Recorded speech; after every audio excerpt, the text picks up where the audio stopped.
hello how are you ভাই ठीक है ছিলাম না তো समझ কি गया হেই ব্রো সকাল থেকে তোমাদের এলাকাতে ঘুরতেছি তোমাদের এলাকায় কি কোনো কালোটি আছে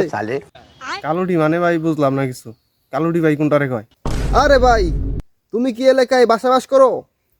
তুমি যে কালোটি ছিল না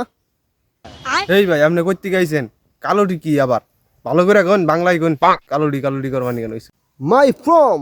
ইউকে সিলেট আমি সিলেট থেকে এসেছি সিলেট আবার ইউকে হইলো কবে ভাই আমি দুইটা জানি না আমাদের সিলেটের মানুষ সবাই তো ইউকে থাকে তো তাই থেকে আমাদের নাম হচ্ছে সিলেট ইউকে বুঝলা শালা কালোটি আবার রংসা তুমি আমার মাল আনা বুড়ো তোমার সাথে দেখা হবে ইউকেতে বইলা গেলাম হ যা যা তুই তোর ইউকেতে দেখা হবো যা যা তুই ইউকে মারাইছে সিলেটের হালাই ইউকে কয় যা